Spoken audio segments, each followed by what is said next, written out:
Hello and welcome to this week's episode of Dadas Show, coming to you from KBC Studios here in Nairobi. I'm your host, Ashiko Mbune. Now, as our name suggests, the Dadas Show aspires to promote the spirit of sisterhood and solidarity amongst Kenyan women. And we do this by creating an open and a safe platform for women to discuss issues affecting their health and well-being, their lifestyle, their works, and anything that can affect them in one way or another.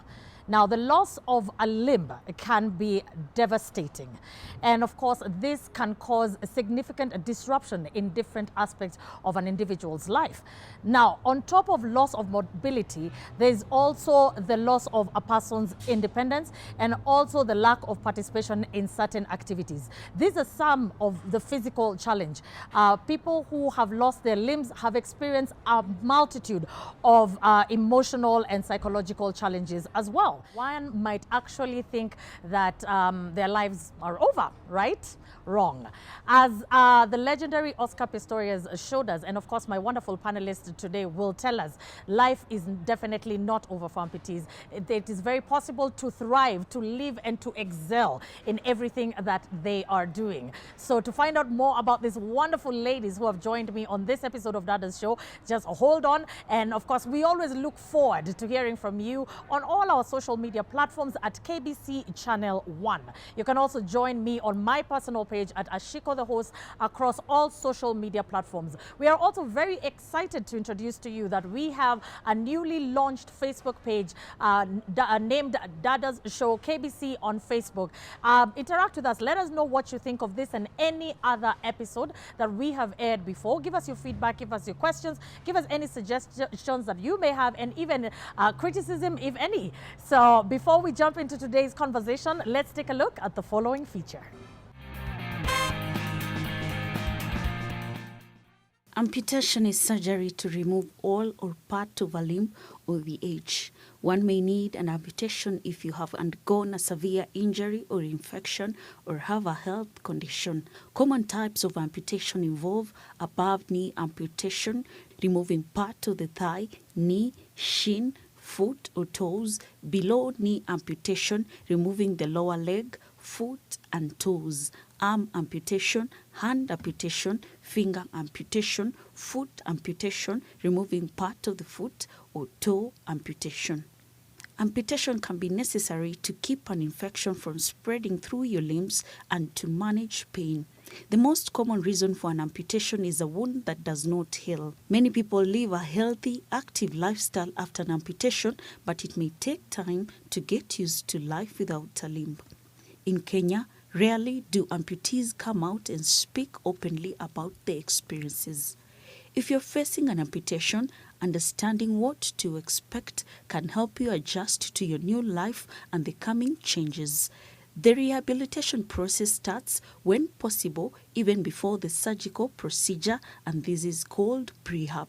The success of post-amputation rehabilitation depends on many factors, including your age and medical history, your general health, diet, fitness and lifestyle, which body part is amputated, and the surgical approach. Making a commitment to work with a rehabilitation psychologist can help your mind and emotions recover along with your body. While it may not be easy, life after amputation is simply a matter of finding a new routine and a new normal. The healing process begins with three main components: physical therapy and rehabilitation, managing the risk of complications, and gaining mobility and independence. Once you are fit, a prosthetic limb is recommended. You will learn how to move with an artificial limb and get used to living life with it, how to care for it. Choosing your prosthesis will involve multiple considerations, including activity level, health concerns, level of amputation, cosmetic look versus its functionality, need for additional specialized limbs. A higher amputation may require prosthesis with more parts, or an athlete may want an extra prosthesis specifically for sports. It is normal to feel some pain when you first don your new prosthesis, since your body will need to get used to the new addition. Amputation can change your life, but you do not have to face the future without help. For Dadas Show, my name is Miriam Asava. Welcome back. If you're just joining us, this is Dadas Show, and our topic of discussion is thriving as an amputee. Remember, you can always reach us across all social media platforms at KBC Channel 1. You can also reach me directly at Ashiko, the host, across all social media platforms. Also, drop us a comment, your feedback on our newly launched Facebook page at Dadas Show KBC. We look forward to hearing your opinion on this and any other conversation we may have. So to get the ball rolling, it is such an honor for me to introduce my wonderful panelists. These are ladies who are thriving as amputees, and they're going to tell us their story, what gets them up every day, what gets them moving, actually in this case, quite literally. So to start us off, right next to me, I have Madam Judith Akinyi. Karibu sana Judith to Dadas Show. Asante sana. Welcome Judith. Alafu next to her, I have Magdalene Chesoli, the lady with the 1,000 watt smile. Thank you. Thank you so much, ladies, for joining me. I can also fail to acknowledge my wonderful, wonderful audience who take time week in, week out to sit down with us as we discuss contentious issues that are affecting the women and girls of this great nation. I also want to applaud you and to thank you for joining us today, wherever you're joining us from. Thank you so much for tuning into Dadas Show, and we look forward to engaging with you on all our social media platforms. And I hope that today's episode is going to not only inspire you, but it's going to motivate you to do something good with your life and for the people around you. So to start us off, I want to start off with you, Judith. My name is Judith Akinyi, and I was born and raised in Siaya County, and I'm a social worker by profession, and I love my job because if you don't work, you can't eat. You can't eat, not in this Kenya. Yes, Yeah. So you must work. Thank you. Oh, wow. So tell us about your early childhood. How did you end up being an amputee? Okay, I was born as an able-bodied human being. Yes. And then in 2005, I was participating in a dance, flower girl dance, as the Catholic call it. Yes. So we were dancing in groups, and so I was among the younger group. So we were done with our session. I was going to sit down, then I knocked my knee on a bench. Yes. Then from the knock, I just ignored everything because I thought that was normal. I went and sat down, but then the next day, I felt like my leg was not okay, and then it started swelling. So I went for a painkiller, thinking that it will go away. It started swelling, and then from the swelling, it also happened that it was a doctor's strike during that time. Yes. And I was living at a very remote area. When it's a doctor's strike, it means business. So we used to wake up, go to an hospital. We are told that doctors have already striked. The hospital are closed. So we took time before we could get medication. Yes. So, and the more we were taking time, the more infection was spreading. Yeah. So later, when I found solution, I sought medical attention, and I was diagnosed with a disease called osteomyelitis, which is a bone infection. And that is how I got to know that my leg was affected. Then after the diagnosis, I went through amputation, and it was an above knee amputation. Yeah, and that is how I ended up as an amputee. Yes. Yeah. Wow. I mean, thank you so much for your bravery to come and share with us your story. And, sometimes it really amazes me how life can just change. So I commend you for your courage, and I am really happy that you're here to actually share your story and to inspire people. So thank you so much, Judith, for that. Magdalena, kindly tell us a little bit about yourself and how, why you're here. Okay. I was born in a small town called Kitale, and I would say I was a bubbly and playful child. And for me, my case is congenital, so it's not like Judy's case where she had both legs.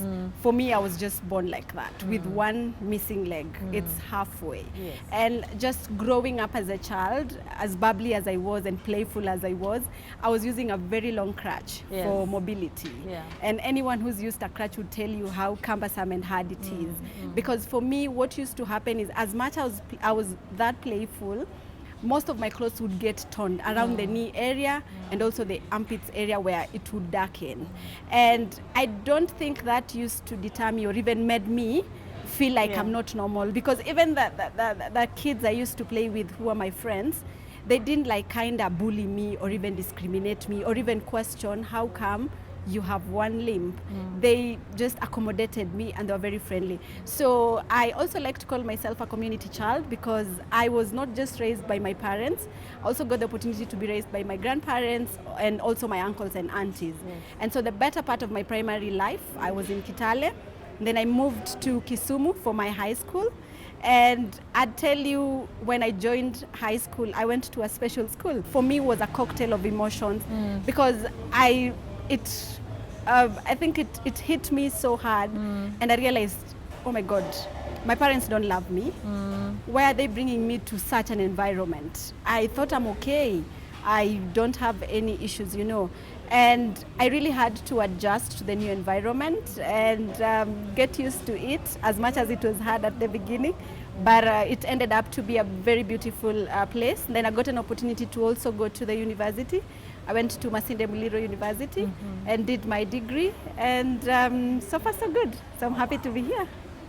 It is truly inspirational. You know, you look at her, to be honest, I mean, you can't help but smile. So I really, really do have to applaud your courage as well for coming here. And I am so, you know, I feel like you're very blessed to have a family that was supportive and a supportive structure, but just from the community all the way till university. And you are truly a testament that, you know, you can absolutely conquer anything and you can be able to pursue your dreams. Now, speaking of some of the challenges, because you're talking about when you were taken to, you know, a school for special needs. Yes. And all along, you knew you were fine. Yeah. You're playing around. Everybody's treating you the same way. Yeah, maybe your clothes get torn a little bit here, but whose doesn't? Yeah. So so that was one of the challenges. Please enlighten me on some of the challenges that you have experienced. You know, being as an amputee. I'd say when it came to, you know, societal perception about, you know, me as an amputee or a person who uses a prosthetic user, like people tend to think that also your mind is not okay. As much as you have a disability on your leg, then it also means it has also affected your brain. And I remember a challenge where I used to face where people feel like I'm not competent enough to be given, let's say, an opportunity if it's a job.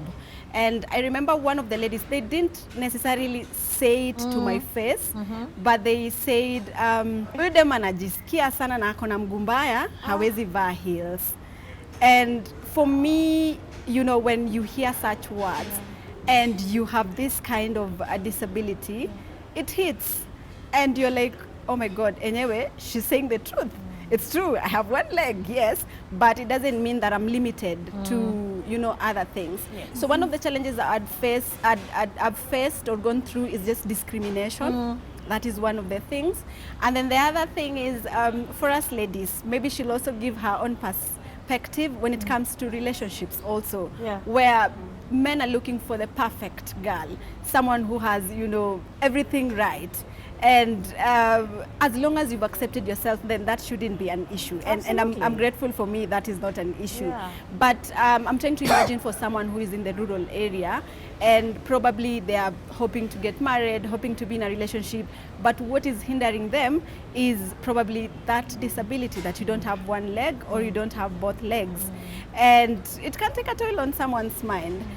So I'd say the other challenge I've faced is, other than discrimination and you know, when it comes to job opportunities, I'd say is insecurities. For me, later in life, I developed, you know, insecurities and low self-esteem, where I would hide my leg after acquiring my first prosthetic. I didn't want people to even ask me what happened to you, because I felt like I'm the odd one out. How come in my family, both from my mother's side and from my father's side, there's no one who has any form of disability? Does it mean God didn't love me? Or is there something that was done for me to be born the way I am? And it really used to bother me a lot, yes. So I'd say those are some of the challenges basically, I've gone through. I really hope, and we will get into that a little bit later. What are some of the coping mechanisms? Because you're smiling right now, meaning at some point you have skipped over a hurdle. Yes. You know, but we'll get back to that in a little bit. Today, what are some of the challenges that you have experienced? Because you are slightly different. You had the legs, and then one of them was no longer there. How has it been for you? What are some of the challenges? Okay, for me, one of the challenges I experienced, because when I got the accident, I shifted from my grandmother's place to my uncle's place. So it means I had to lose some of my friends, childhood friends from there. So I had to start afresh. Yes. And then the thing that helped me a lot, my uncle never considered taking me to a special school. So I joined another school, but it was a school where able-bodied were learning. So that one also helped me to build my self-esteem. So when I joined another primary school, the only challenge I could get maybe in taking a part in curriculum activities such as running or even football, but the teachers were very supportive. So I used to just go and watch while other people were doing their activities, but I never used to take part in that. But of course, as a human being, you'd love to take part in those co-curriculum activities, but you can't. But then they used to understand. And then another challenge that I've faced as a lady who is living with who has gone through amputation is the fact that prostheses are normally very expensive, and they normally go through wear and tear, just like a car. You have just to change like a part. the body itself. Yes, just like the body. So sometimes you have to change it, and if you are not having good money, you cannot change a prosthesis. So that has been one of the challenges. And another challenge I faced, maybe on transportation, as I want to move from one place to another, you'll have to consider something more comfortable for you, something which is not rowdy, and also the places you are going, you also have to go to places which are not so much crowded, because you might be knocked off and then you fall, and because nobody will understand that you are not having a leg unless you've explained it to them. Yes. Those are quite a number of challenges, but I always feel like for every challenge there's always a solution. So as you're even speaking, I'm already thinking, if someone takes this angle, this can be solved like this, this can be solved like this. You know, we only hope that that's why we have a forum such as this, so that the powers that be may be listening and they can be able to give in their input on this. So now, speaking of solutions and coping mechanisms, what are some of the coping mechanisms that you have employed for yourself? You know, like right now you've talked about, I've already had something, you're talking about you won't take certain types of transportation, you don't need something that is so rowdy. What are some of the coping mechanisms that you've employed in your life? And, maybe someone at home is watching and they can be able to get assistance. Let me start with one of the most important coping mechanism that a person who has gone through amputation can adapt to. Number one is self-acceptance. Yes, if you accept yourself, everything else will be positive. And as an amputee, if you sit down somewhere, no one will notice you. Go out there, just challenge yourself. Every obstacle that you face, just face it. So self-acceptance is number one adapting mechanism for somebody who is living with amputation. Yes. Wow, so that's fantastic. Self-acceptance, positive self-talk. Yes. And I think positive self-talk is not only good even for just for the amputees, but for everybody. Yes. There's some people who wake up in the morning and you look at yourself in the mirror and you criticize everything about, sasa angalia hiyo meno yake, meno yangu inakaaje, nywele yangu inakaaje. And at the end of the day, I always believe that you are your biggest fan. Yes. So if you can be able to root for yourself, then you honestly cannot expect the world to come and meet you. So I love that positive self-talk as an amputee. Okay, that's a fantastic coping mechanism. What about you, Magdalene? What are some of the coping mechanisms that you've employed in your life? Just to emphasize on what she's mentioned about self-acceptance, is also find yourself a community of people who share the same experience as you, or even better, you can learn one or two things, share stories, engage, find out, so when I go through this, what do you normally do? And it helps one to just walk in that journey of self-acceptance, because charity begins at home. Charity begins at home. And if you don't start with yourself, how will the society accept you the way you are? Yes, and also when there are forums where such discussions are, please take time, attend them if you can, and you might network, meet people, and it might even help one in terms of just, rebuilding their confidence and accepting who they are, basically. Yes. Thank you so much, Magdalene. There's something, Judy, you mentioned about the expenses that you incur, of course, during getting the prosthesis. Yes. What facilities are out there? Because both of you have. Yeah. What are some of the facilities that are out there that have been set up to help?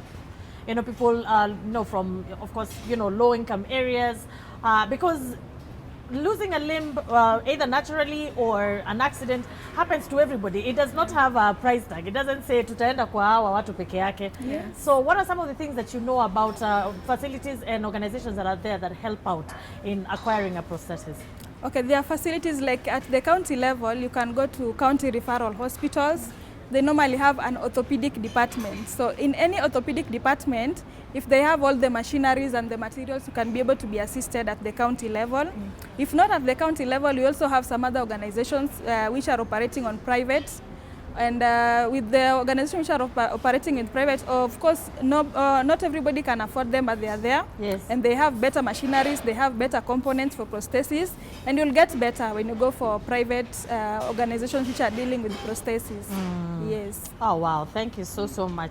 I have a question for you, Magdalene. So if you had the audience of the powers that be, and you're standing here on behalf of the amputees of Kenya, or let's not even say Kenya, let's say Nairobi, what would you wish was done differently? What would you wish the government would step in and help out here? What would you wish society to step in and help out here, hospitals, etc.? Okay. Yeah. So before I go to the government, I'd start with the parents. Yes. These are our heroes.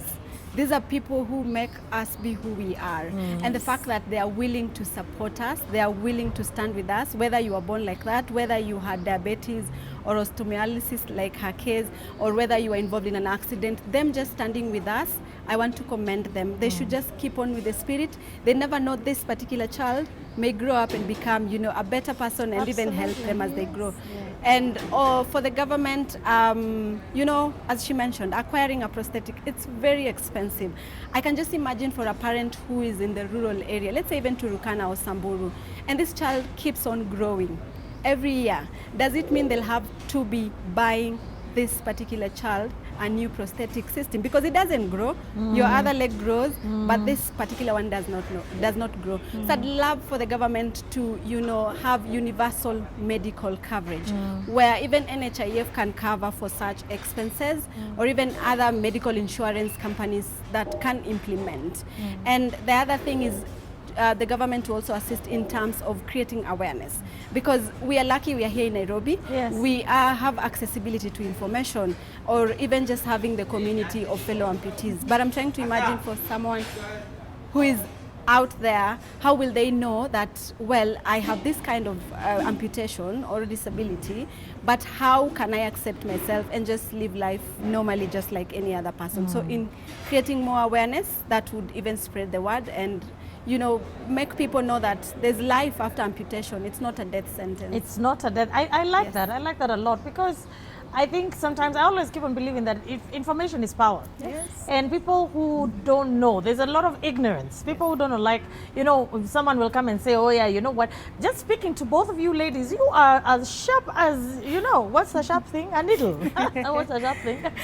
You are very witty, you're very, very eloquent, you know how to explain yourself. And it would be quite a disservice for somebody to sit down and think that you cannot be able to handle your job just because you have a prosthesis and just because you're an amputee. So I think even just the way to break the stereotypes is to have the campaigns, create awareness all over the place. So I'm really, really happy about that. But now let's go back to the working space. Okay, what are some of the challenges that you have experienced in a working space? Now we're not talking about, growing up, working space. Yeah, with colleagues and, Okay, number one thing I've experienced with working space, it normally comes in when you apply for a job. Of course, nowadays they say persons, they call it the marginalized, and persons with disabilities are encouraged to apply. Yes. You will apply, but then somebody doesn't know which kind of disability you have. Of course, some forms nowadays they specify. So if you are a person who is having a physical disability, you'll specify I'm having a physical disability. But then not most of the people who sit at the panel know that the type of disability that you are having. So you might lose that job thinking that... Because they don't consider you disabled enough. Yes, Oh, yes. dear. So if it's disability general, maybe somebody might mistake you for mental disability, you can't work. And maybe if it's physical disability, normally it doesn't specify which type of the physical disability it is. So you might be left out in terms of you are not capable enough to work. Yeah, but for me, I normally try everything. If it's an application, I go for it. Yeah. If it's an interview, I go for it. And then I leave it to the panel to decide. But I present myself. It has never been a problem for me because of my disability. So I present myself and then I let them decide. Yeah. Yes. What is something in the workspace? Let's move on from even applying for the job. Now you're already working. Yeah. So in an organization, let's say, what are some of the challenges that you'd experience? I think I had mentioned one of it is just in terms of discrimination, them thinking that you're not qualified enough and probably we are just doing you a favor, you know, for even being here. But as long as you know your worth and you have the skills, then these are some of the things that you should be able, you know, to show them that I'm capable. And for me, majorly I just say discrimination. That was one of the major challenge I faced in the workplace. But where I am right now, I'm even challenged on a daily basis. Yes. I'm told, you do this, yes you can, you're capable of this. So I'm grateful for just having been in such an environment that helps me to grow. Wow. Yes, yes. That's yes. wonderful. I mean, I think for employers out there, let's also practice inclusivity. Yes. And not inclusivity as the idea that you understand it as. You know, just find out what the inclusivity means. And let's practice it. Let's incorporate every single person because I think everybody deserves a chance at a better life to thrive and to be able to grow on with their lives. So we're going to take a short break. And then we're going to be back for the question and answer session. I hope you're as inspired as I am by these wonderful ladies. Jot down your questions, post them on all our social media pages at KBC Channel 1, at Dadas Show KBC on Facebook, and Ashiko, the host, across all social media platforms. Ask us your questions. Do you have a question for the ladies? Do you have a question for me? Do you have a question about the show? Please, we are looking forward to hearing from you. So let's take a short break and then we'll be back for the question and answer session. Don't go far away.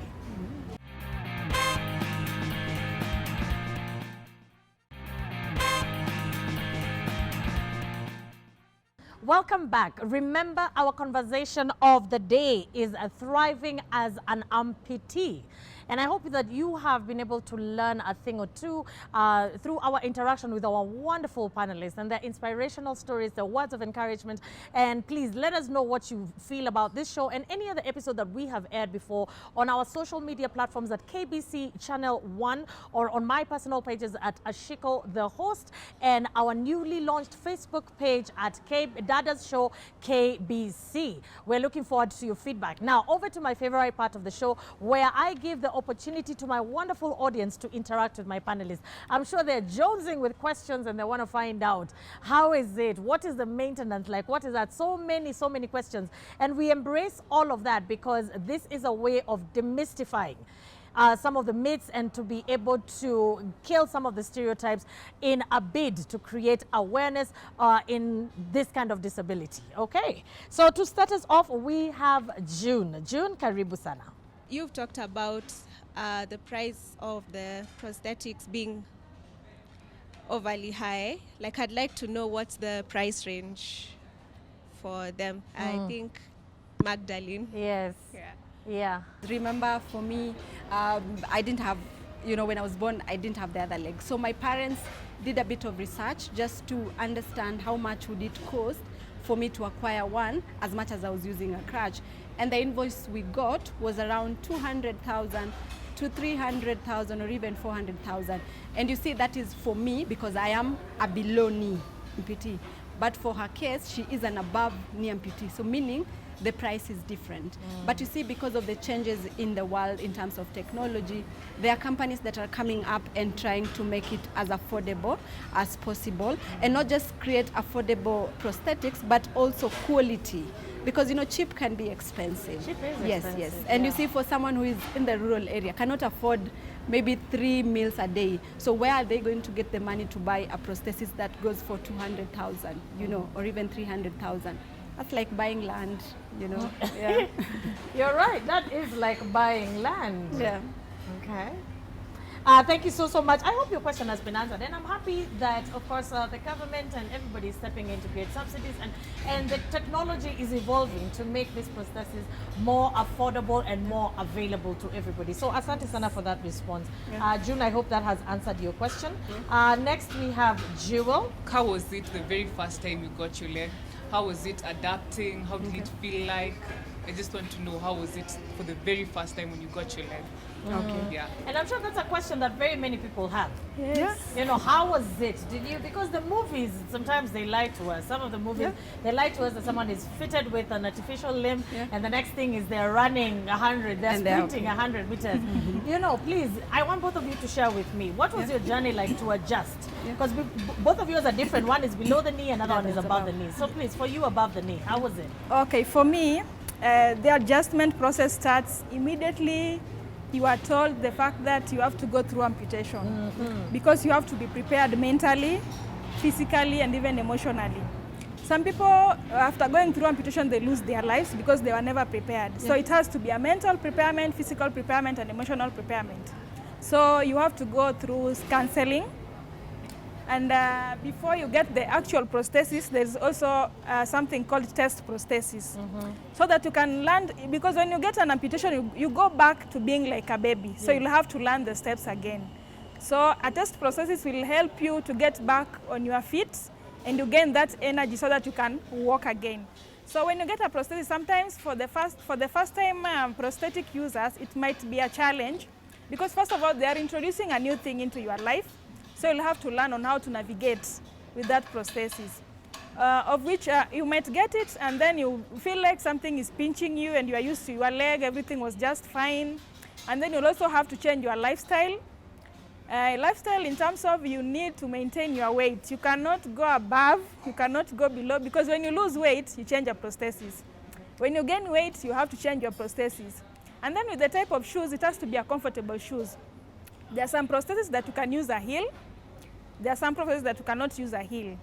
For ones that you can use a heel, it means that you have to dig deep into your pocket for you to get that prosthesis. They are not cheap.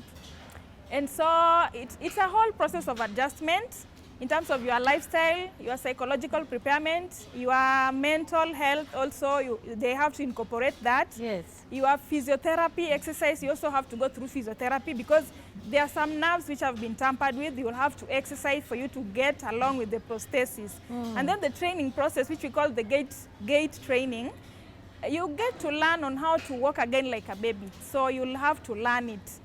Because before an amputation has been done, like for my case, I was in an hospital. They were trying ways on how to get me back on my knee so that I don't lose the leg. But then, the more they were trying to salvage the situation, the more the infection was spreading. Yeah. So at the end of the day, it was like, because the infection was spreading, it had to be cut, but then you have to be prepared mentally. So with the mental preparedness and physiotherapy exercises, you get to adjust, and then you also have to do a training. It's like learning to ride a vehicle. A vehicle, yeah. Yes. You'll have to start afresh, like a baby, until you gain your strength, you gain your confidence. And we normally start from a closed place like this place, and then you go to the public. So the more steps you take, the more confidence you become in the prosthesis. And then for below knee, it will be easier, a bit easier. Let me not say it will be easier, it will be a bit easier because for them, they also have to learn. But for above knee, because you've lost your knee, and every stability normally comes from the knee, any joint, yes. Yeah. So for above knee, you'll have to take more time, and you also have to trust yourself because there is a possibility of falling, but once you are trained nicely, you'll have to adjust and life will be normal. Yes. Wow. I feel like she deserves a round of applause for that. Because you can imagine that's not a process that is going to take 1 month, 2 months. You know, just to even be mentally, emotionally, psychologically, and financially prepared for that. You know, that would be quite long. What about you, Magdalene? What was the adjustment process like for you? I think for me, I was more excited of acquiring a new a leg. Remember, I didn't have you didn't have the other one, leg. yeah. So the fact that I will be able to walk just like any other normal person, I'll be able to, you know, do stuff on my own and not necessarily rely on anyone. I was just over the moon, so happy. However, my expectations, it was a hard one. I tell you, yes, they were, because nobody prepared me in terms of, the moment you've worn this prosthetic, is it heavy? Is it light? So for me, the first day I wore it, this one is light. But the one I wore it the first time, it's like I'm carrying more than 10 kgs of weight. And you see, you're making steps. So when they, gave me my first prosthesis, they didn't give me time to train. I think I only got to train on their offices for like, let me say, maybe a few hours. And then they tell you, you're ready to go. You can now go and use your prosthesis. And remember, by then, we were 3 ladies that had benefited from the prosthesis. And we even went back to school and we were talking to each other. We were like, we should just go back to our crutches. Like, this is really hard. And remember, all the 3 of us used to love sports. We would play basketball, volleyball and netball. But the fact that now we have this prosthesis and it's heavy, it's limiting you in terms of your mobility. It was really hard. But for us, we needed now to encourage each other. Like, we've been given this solution. What can we make use of it? How do we improve our lives? Do we still want to go back to what we were using previously? And the fact that we were able to encourage each other and just walk together in that journey kind of made it easier. And the moment you get used to something, it now becomes lighter. It becomes so lighter. For me, it was lighter, and I was able to just do my own things and be able to live perfectly and okay. But it was not easy the first time. I'll just say that. Thank you so much. We're going to move on to the next question. Thank you so much. You've really given me a lot of food for thought, in terms of adjusting to some and taking for granted certain things, you know. So thank you so much for that. Our next question is from Juliana. Juliana, karibu sana. I love the fact that you've accepted yourself and you're very confident. So there's this child at home in the village and they don't know how to go about it. Their parents are not even supportive. So what would you tell those children or that someone in the village? Personally, I have decided to walk in this journey because I know how it feels like to be discriminated, how it feels like to feel like you're not loved. And I'm part of the team that is trying to change the narrative in terms of amputation. And so for that parent who has a child in the rural area, I know it's hard. And even for that amputee, it's okay to feel that way. It's okay to feel like you're in a dark space, but you need to get out of that space because no one else is coming to save you. And I hope that this conversation that we have here is a starter to anyone who will be able to, pass this message or even share this particular message with that individual who is in the rural area. And it starts with us. And with time, I know we'll be able to get to as many people in the rural area or even in the urban areas who are not informed, because we understand that knowledge is power. So yeah, we are working towards that, and I hope we get to reach to more people. Wow, thank you so much. Okay, for me, to any parent who is having any child with any form of disability and they feel like it's having a toll on them, I would encourage them to seek help. I would encourage them to talk, because when you talk, they normally say that a problem shared is half solved. Yes. Yes. If we didn't come here, nobody would have known there's a certain Judith somewhere who is having an amputation and at least she's using a prosthesis. So we would like to encourage them to at least seek help, because even for us to be where we are right now, we had a support system. We had, even if we didn't have parents, at least we had someone who was concerned. So to that caregiver, seek help, encourage those people, encourage anybody who is living with disability to go out there to seek help. Because when you talk, people learn to know what you want. But when you keep quiet, nobody will ever know what you want. So they should go out and seek for help. Yes. Wow.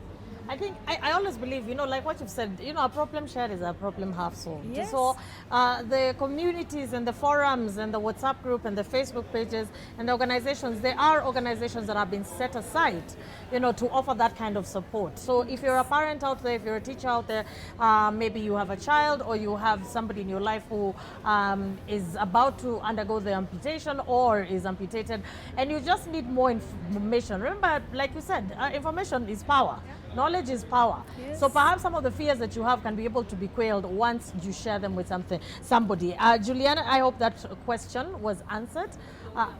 Our next question is Lois. My question goes out to Judith.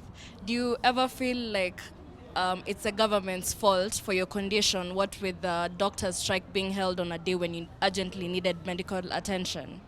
I always feel like it was the government's fault, because if it wasn't for the strike, I think something could have been done and I wouldn't have lost my leg. But I took it positive. That's why I'm here today. So I normally believe that everything happens for a reason. And for that reason, we live through it. Yes. Wow. Thank you so much. That's really inspirational. You know, people are always looking for reasons to point, even when the reason is completely justifiable. Yes. So, but I like your attitude, you know, saying it's already happened, this is what has transpired, so let's hope for the better. Yes. Let's get our next question from Michelle. Michelle has a question. Karibu sana, Michelle. Self-acceptance is a journey itself, and it's a difficult one. So did you need to go through a number of counseling sessions to talk into accepting a prosthesis?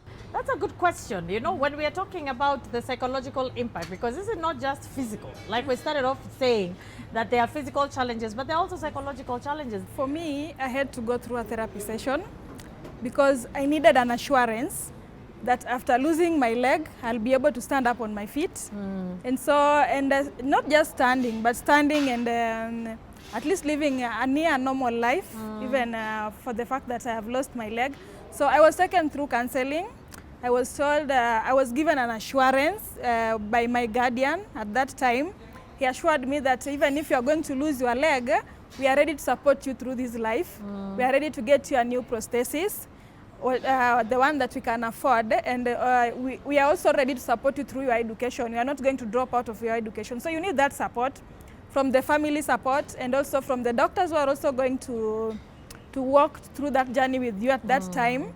So I had to, I was also given an assurance that there's also somebody somewhere who is using a prosthesis, who lost a leg, and right now they're living their life. So you can also live your life after losing your limb. Because if you're not prepared, I'm telling you, you can even die within a span of 3 months. Because it's normally comes with some mental disturbances, because it's like living a new life. You start afresh. You are going to lose most of your friends. If the family are also affected emotionally, they're also going to lose it. So everybody will be affected in a way, but if you go through counseling as a family, through group counseling and individual counseling, you'll be able to adapt to life after amputation. Oh, wow. Yes. Thank you so much for that. That's really well put. What about you, Magdalene? Did you have to go through a number of sessions? For me, I only went for one. And the reason is because, remember, I was in that journey of self-acceptance. I used to feel like I'm the odd one out. And you would never find me in, conversations with either friends or even family members, because I felt like I was the odd one out. So I wouldn't want to be part of them. However, there's a friend of my mom's who was a counselor, and I think they just had a conversation, both of them, and she was like, I'd love to just talk to your daughter.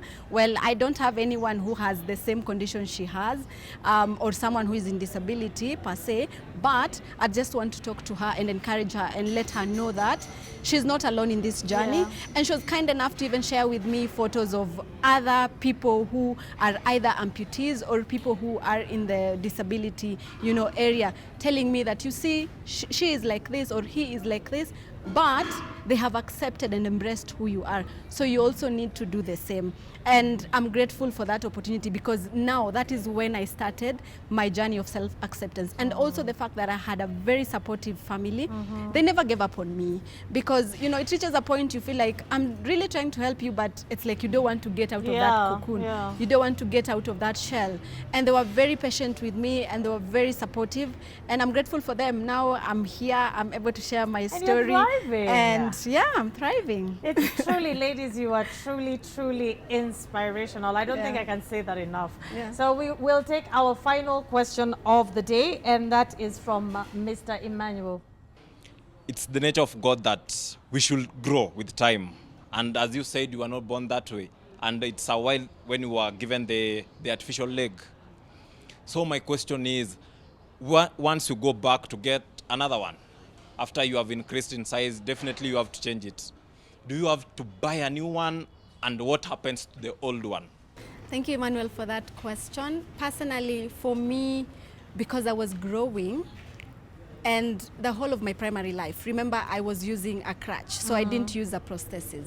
But starting my high school life, which I was still growing up, every year, as long as I have grown an inch, we have to replace the whole system, because it's not like your other leg. This other leg is growing, my other parts of the body are growing, but this other leg that I was born like that is not growing. So we needed to, keep on changing every year. And you see, with the old one, where I was getting it, I'd leave it there. I won't go with it at home. So I'd leave it there and then take a new one, go with it home. The moment I have grown past that, again, I have to change. Yeah.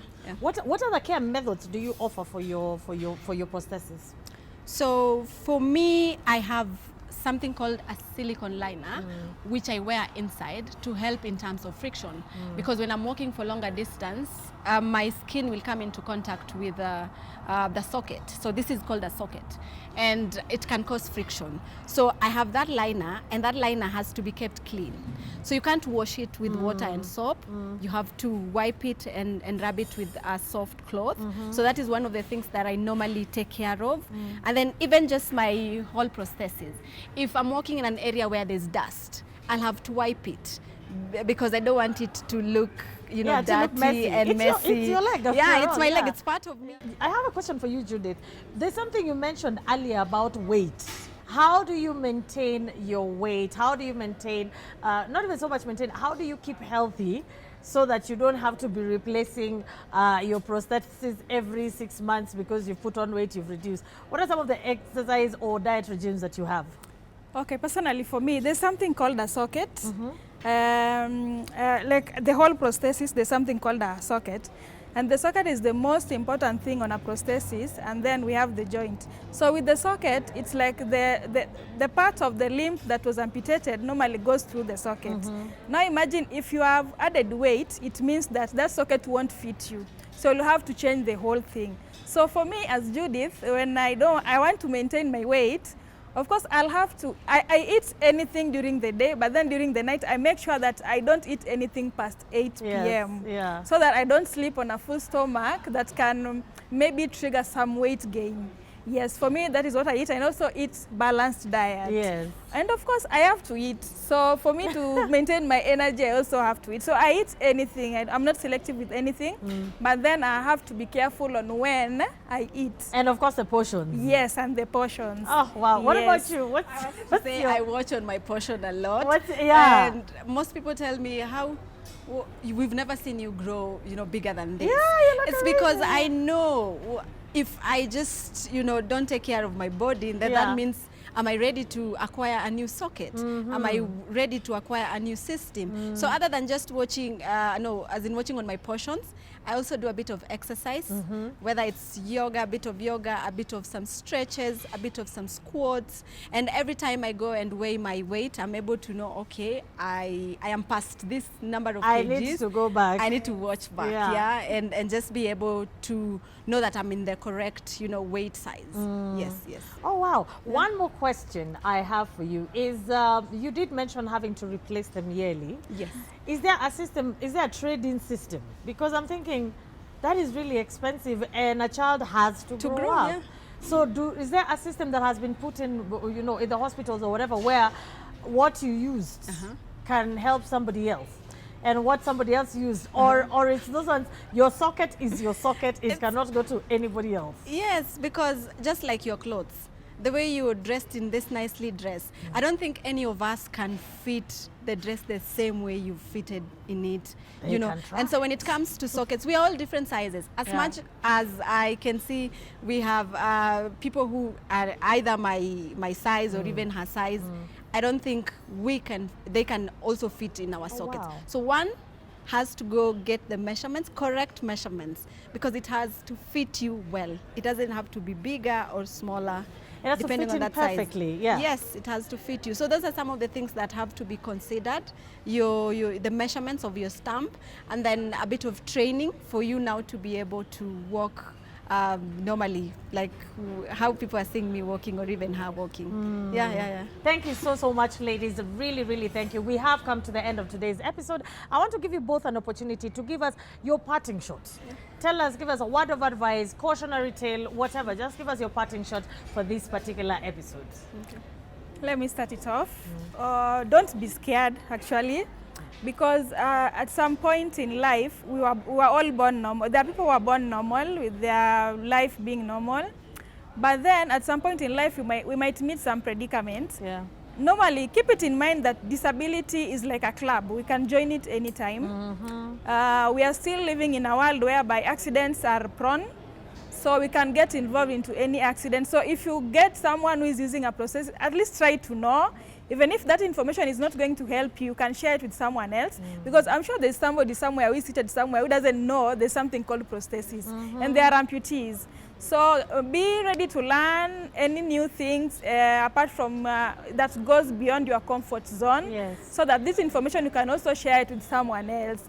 And then you also get prepared so that when one day, maybe, God forbid, but maybe when one day you get into such a situation, or any of your relatives gets into such a situation, you can help out. Yeah. You can advise them. You can even be their counselor. You tell them, I know someone somewhere who has gone who have gone through the same problem, but they're still living their life. So you can encourage someone. Yes, let's live prepared. Even if it won't happen to you, it can happen to your friend, To your relative, yeah. and you can help. Yeah. I'm sure with this information, we are all not going to sit somewhere and keep quiet with it. You're going to share. And keep pushing the stereotypes. Yes. I think everybody has left this room, wiser, Yes. especially in regards to the conversation of the day. Yes. What about you, Magdalene? Give us your parting shot. I think for me, I'd start with whether you are a new amputee trying to adjust to the new life, or you've been using your prosthetic, however, you are still struggling with self-acceptance, or you're still struggling with basically life generally, because it's a lot mentally, physically, emotionally. It's okay to feel that way. It's okay. Feel the way you feel. However, when people reach out to you, please be open to having such conversations. It's one day at a time. Yes. I can't tell you that for me personally that someone talked to me today and then tomorrow I was able to regain my confidence. No, it was a personal journey. So for anyone also going through the same, take it easy on yourself. Be kinder on yourself. And just know that you are not alone and it's not the end of the world. And for our parents, our guardians, these are our heroes. I love them. Keep doing what you're doing, and anyone who will be listening to our conversation, please pass this message to anyone who you think might benefit from this conversation, for them to have, insight on how to go about life generally as an amputee, and also just to embrace who you are and live life positively, because personally I'm all about good vibes, and inshallah. It is obvious, my darling. It's so obvious that you're all about good vibes. I wish we could stay here for the rest of the day just talking to Judith, getting to know Judith and what she wants, and talking to Magdalene, getting to know Magdalene, and of course everybody here. But it's time for us to say goodbye. It's been a wonderful, really inspirational, very encouraging episode of Dadas Show. I hope even you at home have learned a thing or two. I hope you're feeling inspired. I hope you're feeling driven to actually be able to come out of your comfort zone and dare to, go for the unknown. So on behalf of the production team at KBC and myself, Ashiko Mbune, I also want to wish you a very inspirational week, and I will catch you same time, same place next week. Bye for now.